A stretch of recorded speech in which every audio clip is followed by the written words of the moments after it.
দুনিয়াতে উলঙ্গ আইসি এই সাদা কাপড়টার জন্য, এই সাদা কাপড়টার জন্য আইসি দুনিয়াতে। পুরুষ মানুষ ঢাকার দরকার নাই, সাদা কাফন দেখলে অন্তরের মধ্যে কি আসে? একটু ভয় আসে, এটা মনে রাখবেন। পুরুষের ঢাকার দরকার নাই, মহিলাদেরকে এভাবে উপর দিয়ে ঢেকে দিতে হয়। মরণের হরে জীবিত থাকতে দরকার নাই, কি কন? আমার মেয়ে, আমার স্ত্রী, আমার বোন, আমার মা বেপরদায় চলে, আমরা হইলাম দায়ুস। ওই পুরুষ দায়ুস যে তার স্ত্রী সন্তানকে পর্দা করায় না। আপনি থাকতে আপনার স্ত্রী কিভাবে ফেরিওয়ালার সামনে যায় আলু ফ্রাইস কিনে? আপনি দেশে থাকতে, আপনি এলাকা থাকতে আপনার স্ত্রী কিভাবে মার্কেটিং করে যায়, এভাবে বাজার সদাই করে? আপনি পুরুষ কেন পর্দার ব্যাপারে সচেতন নয়? আপনার উপযুক্ত মেয়ে ওড়না ছাড়া ঘর থেকে বের হয় কিভাবে? আপনার মেয়ে, আমার মেয়ে কিভাবে পায়জামা টাকনুর উপরে পরে?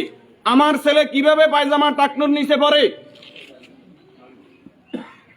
আমার টাকা দিয়ে আমার ছেলে সিগারেট খায়, আমার টাকা দিয়ে, আমার টাকার এমবি খরচ করে আমার ছেলে মেয়ে ঘরের মধ্যে গান বাজনা করে। আপনি পুরুষ উদাসীন, আপনার খবর নাই। খোদার কসম, দায়ুস ওই পুরুষ যে পুরুষ তার পরিবারকে দিন শিক্ষা দেয় না, কোরআন শিক্ষা দেয় না, পর্দার কথা বলে না।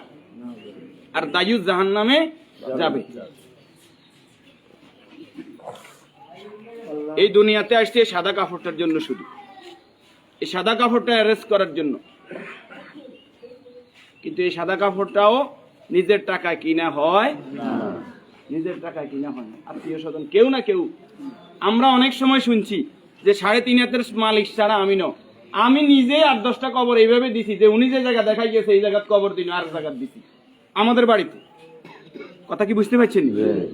উনি যে জায়গা দেখাই গেছে ওই জায়গায় দিতে পারি নাই বিভিন্ন কারণে। ওই জায়গার মধ্যে হয়তো পুরান কবর পড়ছে, অথবা ওই জায়গার মধ্যে খাদ গর্ত বেশি, পানি হয়ে গেছে।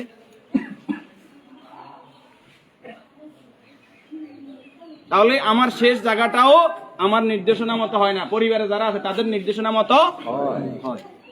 যে রাসূলের শানমর্যাদা এত বেশি, সে রাসূলের প্রতি দুরূদ ও সালাম সাল্লাল্লাহু আলাইহি ওয়াসাল্লাম। সম্মানিত উপস্থিতি, আল্লাহর এই গোলাম চেহারাতে বলতেছে অবশ্যই নেককার পরেজগার ছিল। আল্লাহ তাআলা ওনার জীবনের গুনাহগুলো মাফ করে দেন, আমিন। যে নেক আমলগুলো করেছে, দান সাদাকা করেছে, এর বদৌলতে কবর, হাসর, মিজান, ফুলসিরাত আল্লাহ কি করে দেখ, মাফ করে দেখ। আমরা যারা জানাজায় উপস্থিত হয়েছে আল্লাহ আমাদেরকে মাফ করে দেখ। আল্লাহ তাআলা এই পরিবারকে ধৈর্য ধারণ করার তৌফিক দান করুন, আমিন। 40 জন জানাজাতে কাদেরকে উপস্থিত করাইবেন? আমাদের কত বলবো, বলতে আর বলতে মনে চায় না। সব জানেন কিন্তু আমল নাই। আপনি জানেন যে আত্মীয়তার সম্পর্ক নষ্টকারী জাহান্নামে যাবে, আপনি নিজেই সেই সম্পর্কটা বারবার নষ্ট করেন। আপনি জানেন যে আগে সালাম দিতে হবে, আপনি সালাম দেন না। আপনি জানেন যে নিজের জন্য যেটা ভালো মনে করি অপরের জন্য সেটা ভালো মনে না করলে আমি ইমানদার নয়। আপনি জানেন প্রতিবেশীর হক নষ্ট করলে ইমানদার নয়। কই নাই, সব শুধু জানি, আমল করি না। আমাদের মাঝ থেকে আমলটা দূরে সরে গেছে। এই নেককার গোলাম জানাজাতে নামাজি ফরেজগার লোক, শিরিক মুক্ত লোক, আপনার দৃষ্টিতে যিনি শিরিক মুক্ত, এরকম 40 জন লোক যদি দোয়া করে আল্লাহ তাআলা ওই দোয়া কি করে? কবুল করে। 40 জন হাইবেন, আইতেন না। উনি নামাজি ফরেজগার, উনি হয়তো আপনি মনে করেন যে মাজারে সেজদা দেন শুধু কবিরা গুনাহ, মাজারে সেজদা দেন বুঝি শিরক। শনিবার মঙ্গলবার কি শিরক না? শনিবার মঙ্গলবার হিসাব করা শিরক না নি? শিরক, এটাও শিরক। এই যে জাদু টোনা করা, এটা কি শিরক না নি? গণকের কাছে যাওয়া, বান্দর গনাইতে যায়, মানুষ গনাইতে যায়, চুরি করছে কে, আনা চাইতে যায়, এগুলো সবগুলো কি বড় শিরক? যেটা জনগণ সকল ক্ষমতার উৎস, ঠিক না নি? জনগণ সকল ক্ষমতার উৎস, সকল ক্ষমতার মালিক কে? তো যেই দল, যেই সংগঠন, যেই রাজনীতি আমাকে বলে জনগণ সকল ক্ষমতার উৎস, এই রাজনীতি করা কি শিরক না? এই জিনিসটা কেন বুঝিনি আমরা?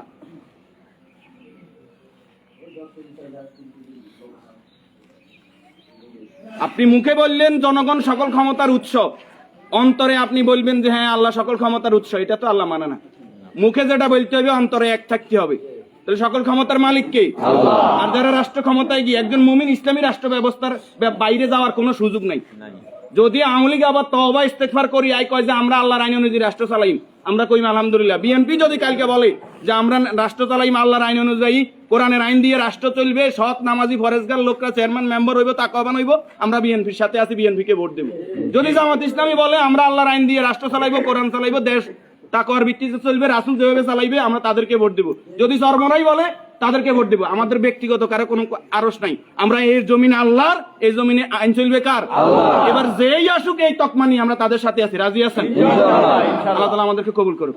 আমিন। সম্মানিত উপস্থিতি, এই মুহূর্তে